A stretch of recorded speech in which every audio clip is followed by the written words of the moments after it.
¿América está sin rumbo? ¿O finalmente, después de tantas experiencias políticas copiadas, está llegando a descubrir cuál es la receta auténtica para una mejor calidad de vida? Bienvenidos a Leadership LATAM. Hoy vamos a ver lo blanco y lo negro, la polaridad extrema de los modelos políticos que están redefiniendo las bases de todos los partidos políticos de la región y no tendrán vuelta atrás. Imaginen dos países, uno en cada punta de América del Sur, los dos con unas economías muy comprometidas y que iban en caída libre a pesar de sus riquezas, y ambos con gobiernos que los llevaban año tras año a una crisis cada vez más profunda, con una gran pobreza en aumento y la inflación que crecía sin control alguno. En uno de esos países, bien al sur, la gente se enojó tanto con sus políticos que decidió no confiar más en ellos y tomaron una solución extrema. En las elecciones a presidente, en lugar de votar en blanco o de abstenerse de participar, decidieron elegir a un candidato fuera de la política que les prometía algo tan contradictorio como destruir al propio Estado desde adentro y después perseguir a todos los que no trabajen para echarlos del gobierno recortando gastos con una motosierra. Y además siento un profundo desprecio y odio por el Estado, porque el Estado es nuestro enemigo.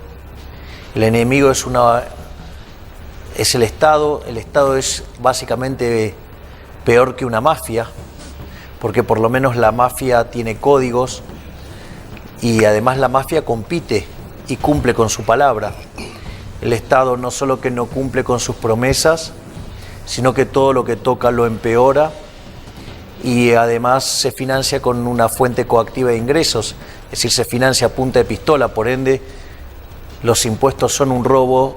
¿Y quiénes son los que implementan el robo? Los políticos, por ende los políticos son ladrones. No es ciencia ficción, es la Argentina de hoy, un escenario al que se llegó desafiando al límite toda lógica política. Y ahora, al ver los resultados económicos que está logrando este intruso de la política, todos quieren saber si el experimento Milei puede constituir una verdadera opción para considerar en otros países.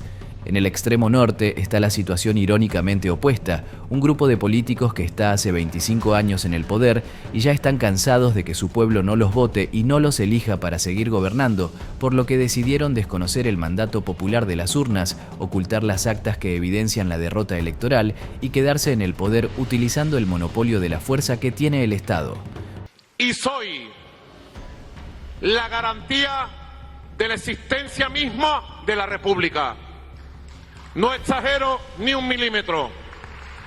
Ante las amenazas que ha habido y hay, somos la garantía de la existencia de una república con su historia gloriosa de 500 años. Somos la garantía de que prevalezca en el tiempo de los tiempos la fuerza de esta espada libertadora que vio su victoria en Junín, en Ayacucho, y que sigue viva, sigue fuerte, sigue activa. Es la Venezuela donde tiene que prevalecer la sensatez, el diálogo. De los eventos inmediatos pasados, ya pasamos la página. No es una serie de terror, es la realidad que se vive en Venezuela, donde un reducido grupo de funcionarios que se apoderaron del poder, autoproclamándose vencedores de una elección que perdieron estrepitosamente, mantienen secuestrada a toda la población con la amenaza de las armas en una autoproclamada unión cívico-militar policial sin precedentes. Este informe les mostrará que, antes que llegar a una discusión sobre ideologías, la denominada política social de cada gobierno se puede analizar mediante el uso que los dirigentes hacen del presupuesto nacional. No depende de los grandilocuentes discursos, sino de las acciones y medidas que logran mejorar realmente la calidad de vida en forma sostenida y sustentable. Si eres una de esas mentes colonizadas por la ideología y un defensor de las doctrinas que se dicen revolucionarias para mantenerte pobre por décadas, este video no es para ti. Mejor busca un capítulo de Super Bigote o un discurso de la expresidente Cristina Fernández de Kirchner, condenada por corrupción en su país, hablando de la justicia social y el Estado presente que te cuida. Eso te mantendrá contento, tal como te programaron sin que te des cuenta de cuánta doctrina falsa corre por tus venas. Volvamos al punto. El manejo de la riqueza de un país y de las potencialidades de crecimiento puede usarse desde la política para mejorar la calidad de vida de la población o también para enriquecerse y buscar la continuidad en el poder, haciendo que la población dependa de los políticos. Hoy Argentina y Venezuela representan la más cruda verdad de los extremos de un arco ideológico, donde algunos llevarán el discurso hacia el terreno de la izquierda o la derecha, o más convenientemente, a fascismos o ultraizquierda. Pero nosotros te vamos a aportar otro punto de vista para enriquecer el debate. No importa la ideología, importa que los políticos dejen de robar. Ya lo viene repitiendo Nayib Bukele como eje de su gestión en El Salvador. El dinero siempre va a alcanzar si no te lo robas. Es con el mismo dinero. Bueno, yo siempre he dicho, lo he dicho antes y lo he dicho ahora, el dinero alcanza cuando nadie roba. Y es que un gran problema que tenemos en Latinoamérica es que en todos los gobiernos de cada uno de los países se fue llenando poco a poco de parásitos, de enchufados y de hipócritas que se aprovechan de la ingenuidad de la sociedad para vivir a costa de ellos. Se han hecho expertos y se han aliado internacionalmente entre ellos para aferrarse a privilegios que no quieren soltar, aunque ya hayan terminado sus mandatos. Mientras tanto, la pobreza y desigualdad sigue creciendo sin que los políticos se hagan cargo de lo que generan y manipulan a las personas con discursos que hablan de derechas o de izquierdas, como si fuese realmente ese el problema de la región. Hoy Latinoamérica tiene la ironía de presentar dos situaciones opuestas en la que se pueden mirar los demás países. En Argentina, un fenómeno social inesperado llevó al poder a un presidente que está generando una verdadera revolución en todo el sistema político, y en contraposición, en Venezuela hay un grupo que se dicen a sí mismos revolucionarios y están usando la fuerza represiva del Estado para imponer una ilegítima autoridad sin reconocer su aplastante derrota electoral. Latinoamérica está dividida en dos partes. No es una división ideológica, es una división que separa a las personas respecto de su relación con los factores que generan la producción y el progreso. ¿De qué lado estará cada uno? Yo la verdadera grieta la trazo entre, por ejemplo, los que somos creadores de riquezas, que vivimos a partir del fruto de nuestro trabajo, y los parásitos de la política. Es decir, los parásitos de la política tienen altos incentivos a ser colectivistas, porque en el fondo son ellos los que se benefician con la intromisión del Estado en la vida económica, y ellos son los que usufructúan principalmente el Estado. América toda está convulsionando, y lo que está sucediendo en Caracas y en Buenos Aires va a influir fuertemente en todo el continente, porque ha quedado al desnudo que el interés máximo de los políticos de las últimas décadas no tiene nada de nobleza ni soberanía. Sus discursos son oportunistas y han estado frenando a toda una nueva generación de líderes a los que no quisieron dejarle espacios políticos para mantener ellos la impunidad de tantos años de saqueo a su país desde el propio gobierno. Un Javier Milei profundamente indignado con el manejo económico de los ladrones de la política decía el 5 de octubre de 2018 algo que fue premonitorio. Y la gente tiene necesidades y créditos, ¿sabes qué? Tiene que echar a patadas en el traste a estos políticos ladrones. Bueno, antes de que te termine... Estos y los anteriores. Antes que te termine de acelerar, pará. Lo que quiero decir es que tenemos que también ser responsables. Lo que voy Yo soy responsable. A ver, Paulino, ¿qué número es falso de lo que yo dije? Los caprichos de la historia y el hartazgo de la gente hicieron que los argentinos reaccionaran diferente a lo que planeaba el kirchnerismo. Y en el medio de ese plan de continuidad en el poder surgiera un error. Algunos se dieron cuenta rápido porque esa situación les da miedo. Mensaje a Milei. Coge dato, Milei. A ti que te pusieron en Argentina para destruir el Estado de Derecho, para destruir el Estado, para destruir todos los derechos sociales, laborales, para destruir la economía nacional y para colonizar a la Argentina y entregarla de rodillas al imperialismo norteamericano, ese no es el camino, Milei. Estás equivocado, Milei. No aspiro que rectifique, pero sí que te llegue este mensaje que estás equivocado. Eres un error en la historia de Argentina, Milei. Eres un error en la historia de América Latina, Milei. Un error fatal en la historia de Argentina, Milei. Ese error histórico se dio justo antes de que el kirchnerismo pudiera llevar a Argentina a la fase más dura del modelo chavista y generara en los electores una reacción de rechazo que los venezolanos no pudieron tener en cuenta en su momento, a pesar de las muy claras advertencias de voces como las del gran periodista Oscar Yanes y una joven María Corina Machado, que pudieron ver con antelación hacia dónde iba la revolución bolivariana. Para entender el proceso de Venezuela, les invitamos a ver nuestro informe previo que lo detalla con mucha claridad. Milei es un error del sistema, porque los argentinos pudieron escuchar las advertencias que enviaban los venezolanos en el exilio, previniendo que se iban a convertir en Argenzuela, mientras Venezuela iba camino a ser Cuba. Maduro. Exactamente. Y Maduro. Listo, Y es eso, Maduro. Maduro es la etapa final de lo que te lleva al kirchnerismo. Agarra todo el proceso de Chávez. Y es lo mismo que el kirchnerismo. O sea, la etapa posterior era más radicalización en el control. Y mirá lo que cuesta sacarlo a Maduro. Perdió las elecciones y sin embargo no reconoce los resultados. El gobierno kirchnerista regulaba la economía argentina, brindando subsidios en todos los servicios para así controlar a la población y hacerla dependiente. El miedo a perder esos subsidios los hacía reelegir al gobierno por temor a que explotara la economía. El truco consistía en generar un mercado ficticio que podían manipular emitiendo dinero cuando necesitaban reactivar la economía para las elecciones. Forzaron tanto la emisión monetaria sin respaldo que la inflación se disparó llegando al límite de una nueva hiperinflación. Si no hubiesen hecho las cosas tan mal, llevando la economía al borde de la cornisa y la inflación por las nubes, Argentina seguiría con peronismo por décadas, utilizando el modelo de teoría política económica de John Maynard Keynes, el autor que tanto inspira a los socialistas con su rol del Estado como motor de la economía, porque les asegura tener un rol imprescindible para guiar el país.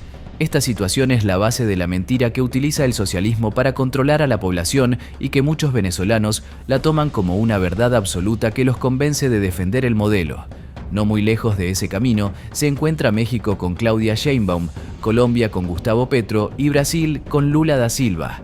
Intervencionistas con la receta del Foro de Sao Paulo que se mantienen en el poder regulando la economía y quitando ingresos a los sectores productivos para usarlos en la contención social como arma de presión económica para conseguir reelegirse. En el medio del proceso, la corrupción se mueve con total soltura. Estos políticos generan una paradoja de hacer sentir a los ciudadanos que sin el gobierno interviniendo la economía, supuestamente brindando ayuda, sus ingresos no serían suficientes para vivir, cuando en realidad es la situación contraria. Pero mejor que lo explique el propio Javier Milei, que es profesor y economista y se ha dado a la tarea de desenmascarar la mentira socialista. El modelo del boom and bust es un modelo que dice, bueno, el Banco Central controla la tasa de interés. Entonces el Banco Central se le ocurre controlar la tasa de interés y ¿qué hace? Por ejemplo, para tratar de ganar una elección, digamos, o sea, pone la tasa de interés por debajo del equilibrio del mercado. Y eso que te genera un exceso de demanda. Ahora, ¿qué pasa? Eso significa que si vos en la economía podés producir bienes de consumo o bienes de inversión, o tener una frontera de posibilidad de la producción.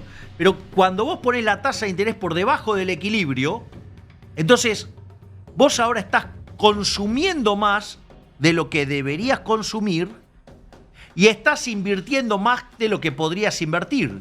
La diferencia, ¿quién la pone? La pone el Estado imprimiendo billetes. Eso transitoriamente hace que la economía transe a precios falsos y por ende produce por encima de sus posibilidades.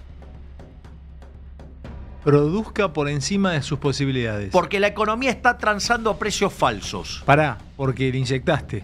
Claro, puede transar a precios falsos porque yo inyecté dinero. Entonces ese dinero no surge del ahorro, surge de la inyección de dinero.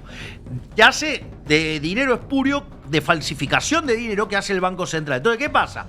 La gente cree que, digamos, o sea, puede consumir más, entonces consume más. Y las empresas creen que pueden invertir más. Y eso en realidad no está sustentado en el ahorro. Entonces, transitoriamente, la economía transa a precios falsos. Banco Central, bajá la tasa de interés e inyectás dinero adentro de la economía. Dale. Entonces, la gente cree que vos podés ahora, supuestamente, consumir más y ahorrar más. Porque apareció dinero, apareció el Banco Central mintiendo, poniendo guita en la calle, falsificando guita. Es como, digamos. Entonces, cuando pasa eso, vos consumís más de lo que consumirías en condiciones normales. Bien, exacto. ¿Y los inversores qué hacen? También invierten más. El kirchnerismo controlaba los precios de la energía. Hacía política populista con los precios de la energía. Y pagaba el déficit fiscal con emisión monetaria. Entonces, vos que, digamos, o sea, claro, toda la energía era barata. Cuando vos ibas a comprar un aire acondicionado, ¿qué ibas a comprar? ¿Uno de 1.500 frigorías? Dale, cagón. Comprá una de 4.500. Digo, vos generaste déficit fiscal, lo financiaste con emisión monetaria. Ahora se te vino el quilombo en precio y tenés que ajustar el déficit fiscal. Entonces, Dios, mirás el aire acondicionado y si lo vas a prender, Dios, temblás de miedo, boludo, obvio. Obvio. Digo, y la culpa es tuya, no, la culpa es del hijo de puta, digo, que reguló los precios. Es decir, que vos invertiste en algo que no tenías que invertir. Vos no, digamos, o sea, entonces, claro, la economía transó a precio falso. Ahora cuando, digamos, o sea, llega el momento de pagar la cuenta, ¿con qué le pagás? Y pero, no podés pero yo pensé que iban a estar toda la vida poniéndome guita. Bueno, entonces, ¿qué es lo que claro, por eso. Y entonces, el fallo del sistema sos vos. No. No, vos sos el fallo del sistema. Pará. Vos sos el fallo del sistema. Porque yo pensé que iban a estar toda la vida poniendo guita. Apareciste vos pues, sacando la guita. Pero ¿cuál es la consecuencia de que entonces siempre lo arregla imprimiendo plata? Pero por eso te digo. La tasa de inflación se estaba yendo del culo del mundo. Si vos me acabas de decir hace un ratito que es la primera que se aplica esto. Y entonces, claro, obvio, y la inflación se estaba yendo del culo del mundo. ¿Vos te crees que, digamos, un liberal libertario va a ser presidente, digamos, en condiciones normales de presión y temperatura? Ni en pedo. Los argentinos no solo comenzaron a entender la maniobra de manipulación que utilizaba el gobierno, sino que comenzaron a verificar que lo que les había prometido este nuevo presidente, cuando era un diputado que no tenía partido político ni estructura, por primera vez en décadas se cumplía.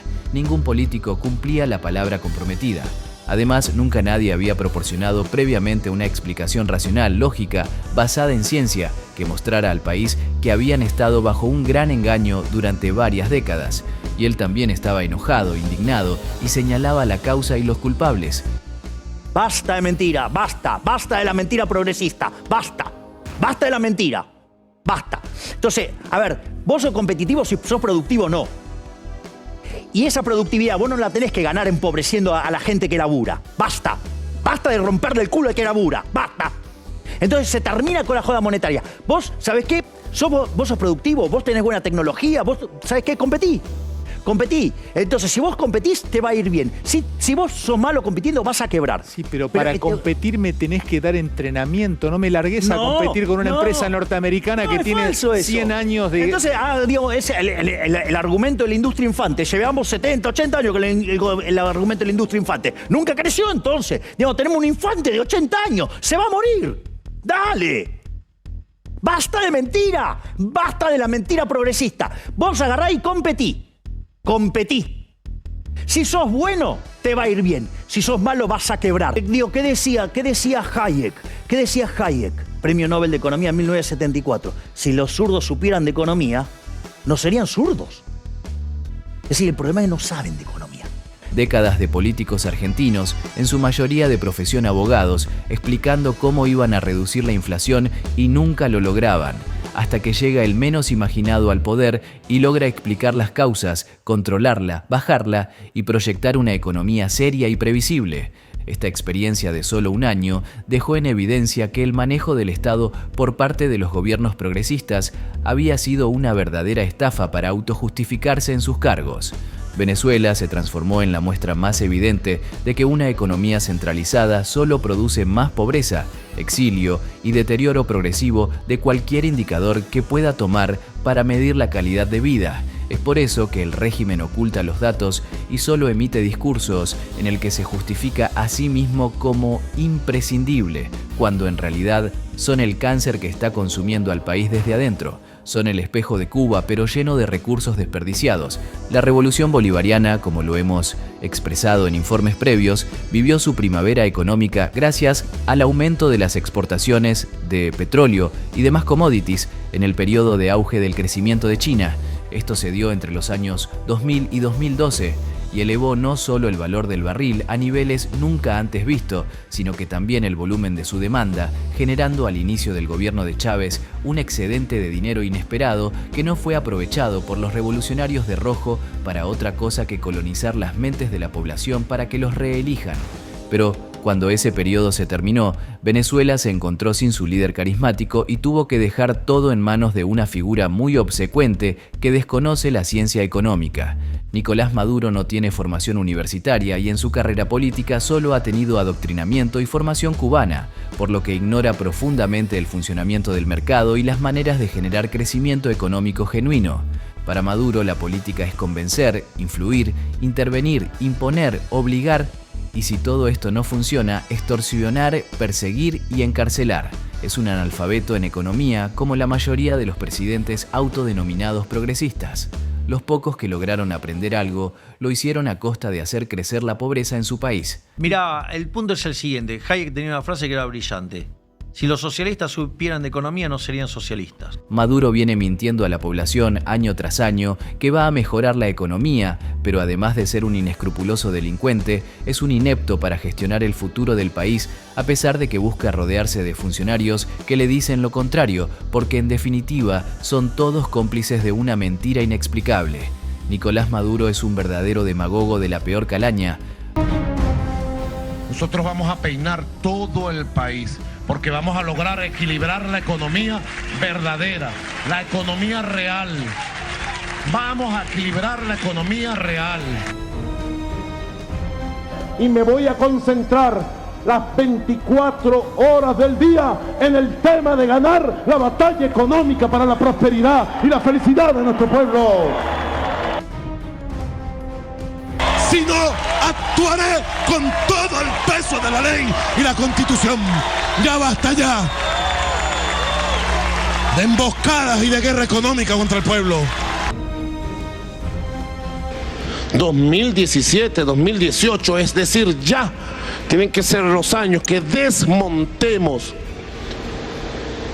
neutralicemos, sustituyamos y derrotemos el modelo económico capitalista salvaje, el modelo de guerra que nos han instaurado al interior de Venezuela, al interior de nuestra economía. He traído 8 leyes vitales para afrontar y resolver el tema de los precios, de la inflación inducida, para enfrentar el tema de la guerra económica. Y necesitamos una gran victoria el 20 de mayo para yo acabar con todas las mafias de la economía. Segunda línea, avanzar hacia un acuerdo económico productivo para lograr la estabilización de la economía y para lograr una recuperación creciente, sostenida, sostenible del crecimiento económico en función de una prosperidad económica, de la producción de la riqueza y satisfacción de necesidades. Producción de riqueza y satisfacción de necesidades. Que eso es lo que es un demagogo. El que juega con la esperanza popular, juega con el sentimiento, juega con la emoción. Y la pobreza extrema, medida con esta metodología de la Organización de Naciones Unidas, se mantuvo al mismo nivel del año 2021, 4.1. Nosotros nos hemos propuesto 2025, pobreza extrema 0.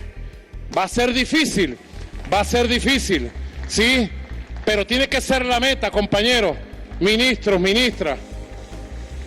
Pobreza extrema 0.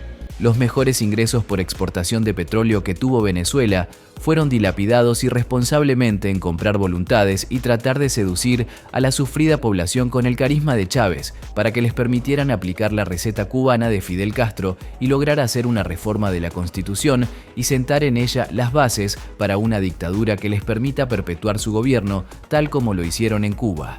Pasado el gobierno de Chávez, Maduro solo pudo dar continuidad a los negocios ilegales de narcotráfico, el saqueo de las riquezas minerales y la venta triangulada de petróleo, para los que fue entrenado en Cuba, los cuales hoy son el pilar de la estructura de sobornos a las Fuerzas Armadas. La incapacidad de todos los miembros de la dictadura es muy amplia en materia de desarrollo económico genuino, por lo que siempre deben mentir, prometer y extorsionar a la población para conseguir la renovación en el cargo. Maduro viene mintiendo descaradamente desde 2013. Yo este año anuncio el aumento salarial por tramos a nombre de mi comandante Chávez también. En el mes de mayo vamos a dar el primer tramo del 20%.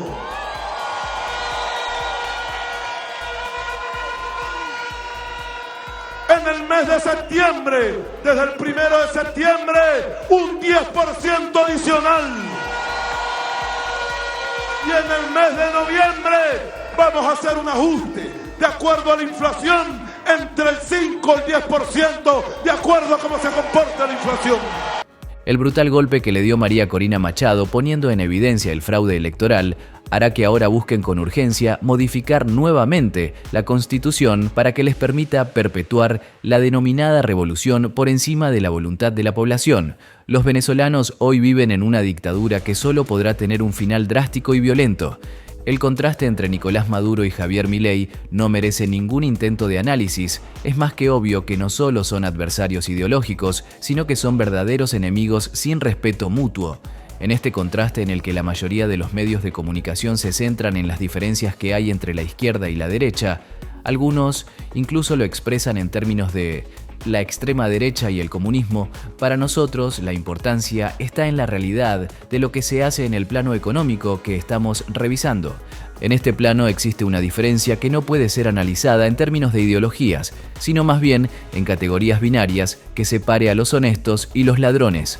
Los gobiernos progresistas defienden el rol del Estado en la protección del individuo, pero eso es una estrategia para concentrar fondos públicos de los que se alimentan sus enormes fortunas personales, que no son otra cosa que un robo a los ciudadanos que representan. La cantidad de casos de corrupción que acumulan los miembros del Grupo de Puebla evidencian que son todos lobos con piel de cordero. Estos políticos que se disfrazan de personas preocupadas por las mejoras sociales no tienen ningún escrúpulo en esconder fondos, robarlos, financiar violencia institucional, recibir sobornos, triangular pagos para cobrar comisiones y hasta casos de violencia contra su mujer y pedofilia. Esta particular clase de gente no se priva de nada y llama fascistas a todo el que no coincida con su visión de mundo. Insistimos, la ciencia política es muy rica e interesante, pero este contraste que estamos analizando no es un caso de confrontación de ideologías, es la comprobación de que hay verdaderos delincuentes que suben al poder para lucrar desde allí con las actividades económicas de los ciudadanos que viven tratando de sobrevivir bajo el impacto de la presión del gobierno y se les quita su ganancia mediante impuestos confiscatorios que terminan matando la economía de todo el país. Que hay empresarios capitalistas que se enriquecieron ilegalmente, seguro que los hay, son justamente ellos los socios de los políticos corruptos en los que Latinoamérica tiene un triste historial, como demostró en su momento el caso Odebrecht. A protagonizar el mayor caso de corrupción empresarial. Su empresa gastó más de 800 millones de dólares en sobornar a presidentes y funcionarios del gobierno de 12 países para conseguir contratos millonarios de obras públicas. Y la lista de proyectos es interminable. Líneas de metro en Venezuela, un puerto de 1.000 millones de dólares en Cuba, tranvías en Colombia o la sede de los Juegos Olímpicos de Río de Janeiro. El caso Odebrecht ha pasado a la historia como uno de los mayores escándalos de corrupción de los últimos años. En 12 países de Latinoamérica se recibieron sobornos para la obra pública. Los 800.000 dólares entregados están en manos de los expresidentes que dicen estar muy preocupados por la justicia social. Ni Venezuela ni Argentina tiene condenados por este caso, aunque recibieron suculentas sumas de dinero confesados por quien se los pagó. Insistimos, en esto no hay ideologías, o se es un ladrón o no se lo es. Por ahora, parece que Argentina se está favoreciendo del error histórico. Haber puesto a Milei en el cargo de presidente le ha traído al país la posibilidad de tener resultados que no se veían desde hace más de 20 años. Ya que hemos logrado en el primer año el superávit fiscal en 123 años. Hemos bajado la inflación mayorista del 54% al 0,8%. Hemos reducido la pobreza del 55% al 38% en un año. Ya tenemos mejores niveles de actividad y crecimiento que cuando asumimos y recién llevamos un año de gobierno. Argentina se encuentra en una encrucijada histórica. El experimento de Milei ha sacudido el sistema, pero el verdadero cambio debe ocurrir en la mente de cada argentino. Si la población que no lo votó en las elecciones no reconoce las mejoras y boicotea sus avances, pueden terminar saboteando los procesos de reforma estructural que son parte del programa de gobierno, y eso los hará retroceder a los tiempos de un Estado intervencionista, el cual ya se sabe que crece sin control y luego pide más impuestos para pagar su exagerado tamaño. Deben romper su tradición cíclica y crecer en todos los sentidos. En el horizonte de los argentinos se ve un periodo de crecimiento, desarrollo y con una economía estable que sin duda será un motor para toda la región. Las batallas que tendrán y serán muy fuertes serán en el ámbito cultural, porque la idiosincrasia del argentino se acostumbró a que el Estado debía ayudarlos y ahora dependerán de sus esfuerzos individuales y capacidad de invertir. Venezuela, por el contrario, tiene un futuro inmediato plagado de conflictos internos, porque faltará dinero y los sobornos a las Fuerzas Armadas serán cada vez más chicos, escasos y difíciles de conseguir. La asunción de Donald Trump se proyecta como una sombra de miedo en la propia vida de Maduro, que sabe que se le viene un corte de recursos económicos por todos los frentes ilegales que la dictadura tiene para financiarse. El inminente corte de la licencia de Chevron y la suspensión de compras de petróleo de Venezuela hará que las finanzas de los usurpadores del gobierno lleguen a una situación que acelerará todos los procesos internos. Ningún venezolano es chavista o madurista gratis. Si no cobran su parte, los apoyos se caen en forma automática. Donald Trump eligió la asfixia financiera como la mejor estrategia de apoyo a la verdadera democracia venezolana. Por un lado, suspende las compras y persigue al cartel de los soles. Por el otro, incluso sin reconocer todavía a Edmundo González Urrutia como presidente al no haberse juramentado, hace que su secretario de Estado, Marco Rubio, se reúna con él y avancen en acciones conjuntas en línea con lo que se va acordando con los demás países democráticos que integran la OEA y la estrategia definida por María Corina Machado. El futuro de Latinoamérica depende de lo que haga cada ciudadano en su país. Hoy la realidad política nos muestra dos modelos antagónicos hacia los cuales se pueden dirigir los objetivos de desarrollo de la región. Las ideologías están en crisis, los fundamentos básicos de todos los partidos políticos quedaron redefinidos a partir de lo que viene sucediendo en estos dos países hermanos, y ya nada parece que pueda ser igual. ¿Y vos vas a quedarte mirando o vas a tomar las riendas? Tu exigencia de transparencia económica e institucional a cada presidente y político de la región ayudará a definir un rumbo democrático en todo el continente. La oportunidad está aquí y ahora, soplan vientos de verdadero cambio. ¿Qué piensas hacer? ¿De qué modelo te sientes más cerca? ¿En cuál elegirías vivir? Te invitamos a suscribirte y te leemos en los comentarios. Nos vemos en el próximo informe.